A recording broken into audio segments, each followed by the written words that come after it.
It appears that Craig Conroy still has his phone on Do Not Disturb and is ignoring probably many emails from other general managers across the league, but there is still plenty to talk about ahead of opening night.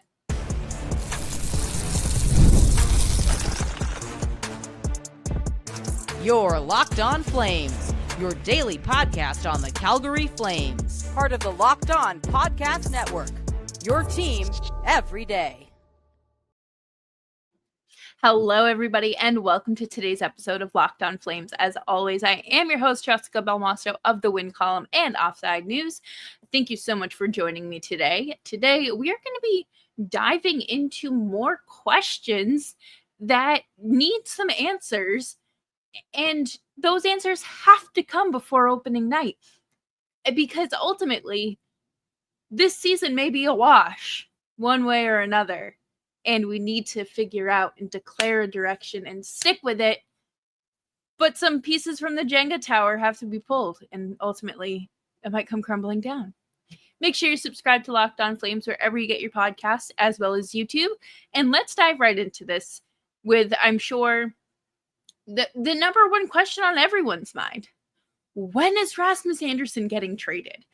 For a while, it felt like it was going to happen around the draft. It didn't happen because Ekblad kind of had, cornered the market a little bit there.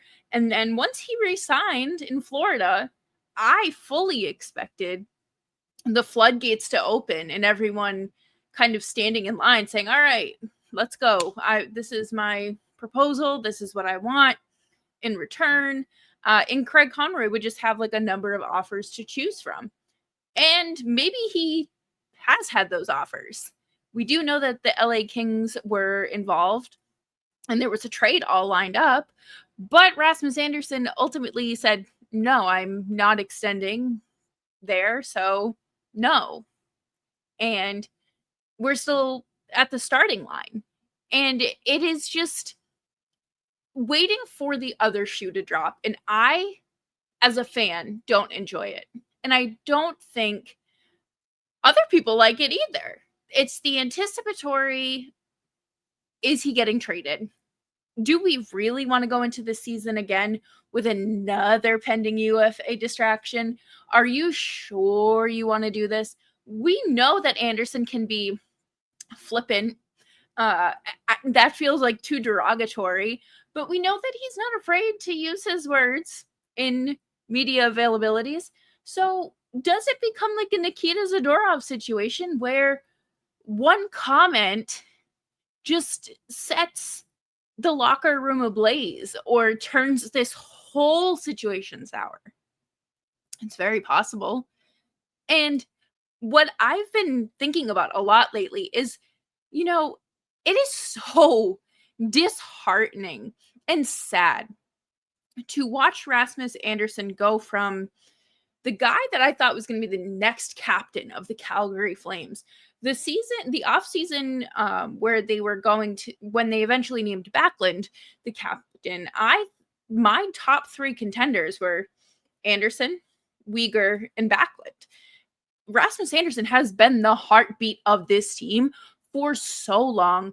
We know that he has the ability to lead a room, to call the shots, to overcome adversity in all shapes and forms, and bring the room together and accomplish a goal. And to watch that go into this, it's just been it's disheartening because, again, this is a guy that you drafted that came up through your system, worked his butt off. Huska said himself that Andersson was so out of shape and lazy when he was drafted, and Huska whipped him into shape. And there's just that long-standing relationship, and ultimately, it's coming to an end. But when does it end, and how does it end? Because have you ever seen a hamster run on the hamster wheel, and it's like they're trying to get ahead of themselves, but they can't? That's what this feels like. And I'm just ready for it to be over with. And I'm sure everyone involved is too, because at this point, I'm sure they're getting, their arrangements to come back to Calgary since camp starts relatively soon. And then do you really want to be in the middle of orchestrating that and then have your agent call you one day right after you get off the phone with, I don't know, the movers? Hey, they're trading you to a team that's not on your no trade list, and we're moving forward, even if it's without an extension. Okay. I don't know if that's how trade calls would go, but I can only imagine the stress, that the wrench that it would throw in the plans. And I don't think we need to bring any of that back into the locker room. For me, I want to see everyone on both sides happy. I don't want any drama. I don't want him to come into the season and risk injury. I don't want him. He played the last 12 games of the season with a broken leg. We know that he's capable of doing that and will play through anything.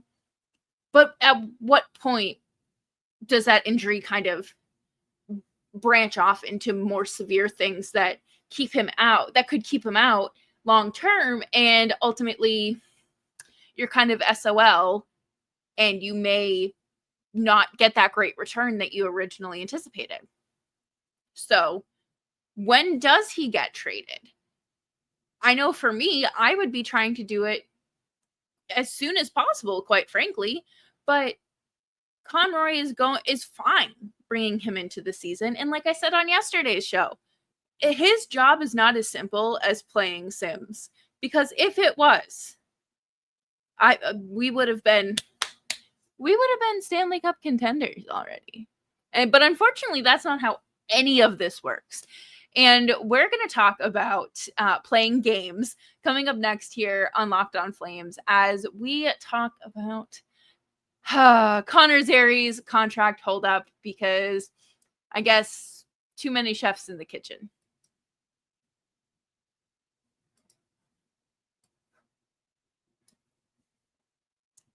Have you ever decided at the last minute to head to a ball game with friends or family? Maybe it's game day and you suddenly realize that, I want to be in the stands. That's exactly where Game Time comes in. It is the easiest way to grab last minute tickets without the stress. With money you save on the tickets, you can splurge at the concession stands and maybe grab some cool merch. Game Time makes it all possible. I love Game Time. I have used Game Time on a number of occasions. They are my go-to ticket app, and they just make it fast and simple. There's no hassle. It's all in pricing, and you get the best seats at the best price, and they even have the panoramic view from your seat, so you're good to go. There's not much more to love. Take the guesswork out of buying tickets with Game Time. Download the Game Time app, create an account, and use code LOCKEDONNHL for $20 off of your first purchase. Terms apply. Again, create an account and redeem code LOCKEDONNHL for $20 off. Download the Game Time app today. Last minute tickets, lowest price guaranteed.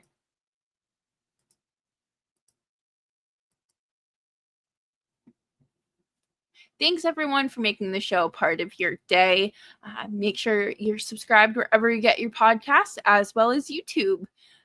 This is crazy. It is August 7th, and we are no closer to a Connor Zary extension than we were 4 months ago. Does that not worry anyone? I don't think that this is a situation where Zary and his camp have much leverage. I get that they have an asking price. Everyone does. Everyone should. It is your job to bring that to the table. However, the Flames and Zary's camp are about $1 million apart.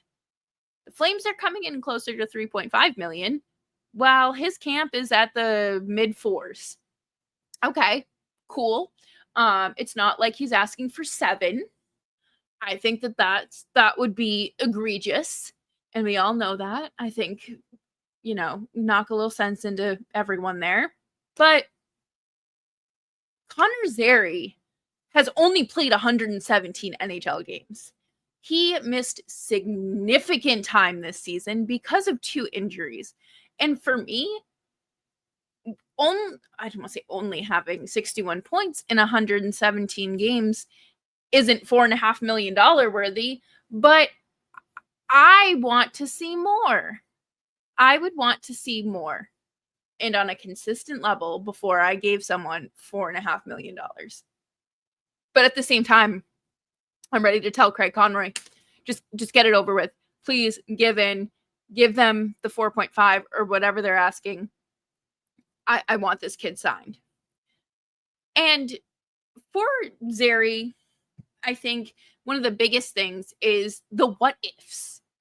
Because to me, the end of the season, the way this season panned out for him, leaves me with a major what if surrounding him in his career. What if he didn't get hurt against Anaheim?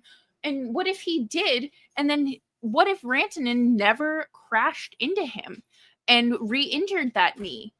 There are so many unanswered questions. And on the Flames side, you have A, can he stay healthy? And B, can he be a consistent scorer? Where does he fit in this lineup? Do you see him more as a center or as a winger? And I think that is one of the things that the Flames just have to figure out. Because it's been mentioned a lot. But if the Flames don't utilize Zary to his full potential, I'm concerned that there's another Sam Bennett situation here where you misuse a player. You don't know where to put him in the lineup. You don't know how to use him. And then eventually he gets traded. And then, wow, look at the player they blossom into. Is that really what you want again? Because quite frankly, I would like to avoid that. I think with Zary, 117 games is a limited sample size, and 27 goals over that time period and asking for $4.5 million is a lot. I think that there's a gap there. You potentially could have started at $4.5 million in your negotiations and maybe worked your way down closer to, 3.8, but we are past that. Everyone has a price. And that's fine. But at some point, you have to realize where both parties are coming from and meet in the middle. Because if the Flames giving into $1 million happens, it's going to become a situation where, next time around, they have that in their back pocket, and every other agent for every other player on this team knows that as well. So I don't know if you guys have ever worked a retail job or if you've been in a situation where someone will come in and they say, I'm bringing this coupon in, it's expired, but last time I was here, they let me use it. That is kind of where I feel like the real life comparison is. Because realistically, being $1 million apart is not, in the grand scheme of things, it's $1 million. And the Flames aren't up against the cap. If that was an issue and they still had other contracts they needed to sign, then yeah, I would be a little more hard on Zary, I guess. I think realistically, the Flames should probably go up a little bit. I think 3.8, 3.9 is a good spot. And they need Connor Zary to perform at that level. And I'm sorry, but Zary's camp does not have much leverage, if any at all. He was hurt again, was hurt in the AHL, and granted, he didn't really meet the sophomore slump wall up until he got injured. He was still producing and performing well, and it felt like he was settling into a role. I think that he could be a top 6 winger, middle 6 even. I think that that's a fair spot. But he needs to prove that he can play at that level and stay at that level and that he fits the vision. Because quite frankly, I had Connor Zary signing a long-term extension before Matt Coronato. And that the roles have been reversed. And sometimes that's just the way the cookie crumbles. So I hope we do get, a little bit more pickup on this, because it's time to put at least one of the biggest questions to rest. Whether that is when is Rasmus Andersson getting traded, or where is the Connor Zary extension? At this point, I just want Zary signed, and I also want him Andersson traded, but just get this done. Let's put our egos aside. I'm not saying that Zary has an ego, but agents typically do. And get it done. Just meet in the middle. This is when I feel like I don't enjoy arbitration. I think that it can really put a rift in teams' relationships with their players. But this could be settled had this been an arbitration year for Zary. And maybe truly that's what needed to be done. But regardless, we're here, and we will be here when Connor Zary signs that extension. I wonder if it's going to be more of a bridge deal, and I'd love to know what you think. Coming up next, we're going to talk about some young players that are looking to make a true difference in the Flames locker room and on the ice this season. Coming up next on Locked On Flames.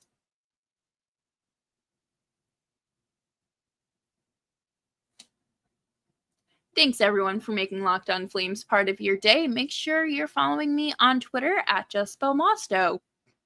Everyone knows that Zayne Parekh is likely going to be an NHL regular this season. He has shattered all expectations in the OHL. Sending him back to the OHL would just be silly. He has to get used to playing with the big dogs, because that is where he belongs, and it doesn't make sense to have him anywhere but the NHL. And I think that he's on everyone's radar. He left the summer showcase early this summer because he suffered a lower body injury. And it stinks, because I feel like every time this kid gets some invitation to Team Canada and for the national team, something happens. Whether it's it's this injury, or he gets cut. Coaches are saying, oh, well, he's like a locker room problem. And we have yet to find out. No one elaborates on that. So I'm kind of hoping that this wasn't a real injury, and that this was kind of a call from inside the Flames house saying, hey, you might want to get in as much rest as you can and as much training as possible, because there's a good shot you're on this opening night roster, or something along those lines. I think that is very possible. And I would love for that to be possible, because Parekh has done nothing short of amaze everyone. So let's see it happen at the NHL level and get him here. And Sam Honzek, I am rooting for him so hard. And I know he's not one of the Flames' top prospects. He's in the top 10. But everyone is so hard on this kid. And he hasn't done anything wrong. Could he be, a little more muscular? Yes, of course. Could he maybe skate a little better? Yeah. Who couldn't? Don't say Connor McDavid. Does he need to figure out a way to stay healthy, just like Zary? Yes. But unfortunately, it is too soon to write him off. I don't think it's fair to call him a bust after, 54 AHL games. That is absurd to me. I think you really have to be silly to do that and not really know what you're talking about to write him off. And I'm not saying he's going to be, Nathan McKinnon or anything like that, but he has the potential to be an NHLer. Whether that is another middle to bottom six forward or not, he has a chance in the NHL. The Flames just have to give it to him. He's scored, 8 goals. He has 21 points in 54 games. So, yes, there are certainly areas where he can improve. But that's fine. He was drafted in 2023. I get that he was a first-round pick, and the Flames fans feel like they just kind of swung and missed with this one. But at the end of the day, you have to give him a chance. It's not fair to just say, oh, okay, well, write him off. I don't want that to be the case here. I think that there's a chance we see him with the Flames this season, probably in some fourth line minutes, third line minutes, maybe, depending on where the hole in the roster in the lineup is. And I know that there was discussion about him salvaging his NHL career, and it's not like salvage wasn't the right word, but Justin was conveying a point that it was more about salvaging like his reputation and proving himself as an NHLer. And I get that. And it was just completely misconstrued.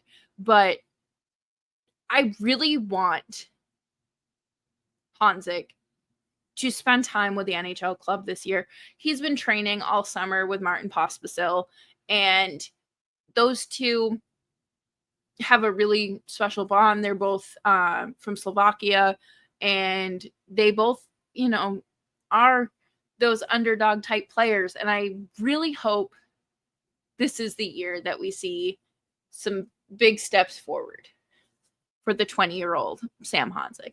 Writing him off at 20 years old is obnoxious. I think that is a very silly decision, and it's not like he hasn't shown potential. I'll say that. But my final 2 players on this list are players that I think it's a make or break year for them. And that would be Rory Kerins and Jeremie Porier. Both have made their marks in the AHL. There is no reason why Kerins shouldn't have stayed up in the NHL longer. And I think Porier's NHL debut was delayed because he suffered a gruesome injury in 2 seasons ago, pretty much started the season, and it was such a gory injury where a skate cut him.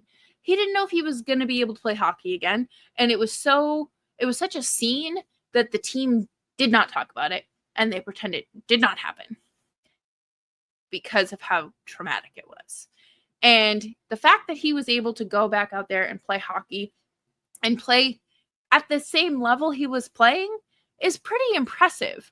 And I'm just walking around with some question marks above my head because we know that there's a logjam with the Flames at defense. And Porier, let's see, he's a left-handed defenseman.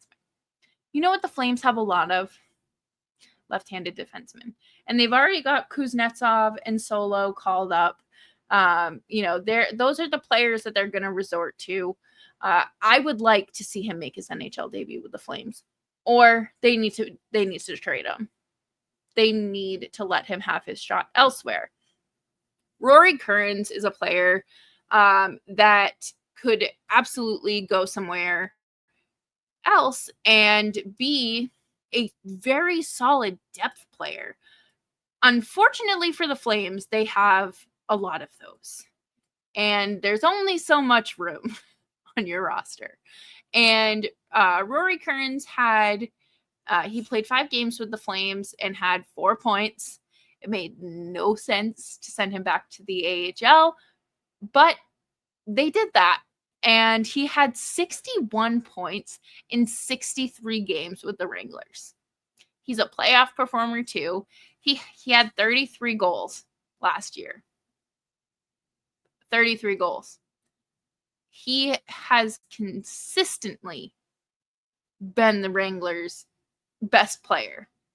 One of their top 3 players. He's put in his work. He's done his time. Let's reward that. It's that simple. I think that it really is a make or break year for both of them. And I wouldn't blame them if either of them wanted to be traded. So we'll just have to wait and see, because there's really nothing else to do this summer with the Flames other than wait and see. And that'll do it for me here on this episode of Locked On Flames. Thank you all so much for hanging out with me. I hope you have a fantastic weekend, and we will be back early next week with, hopefully a Zary contract extension announcement of sorts. Make sure you subscribe to Locked On Flames wherever you get your podcasts, as well as YouTube. We are here for you through the off season and back to daily shows before you know it. And I will see you all later. Bye-bye.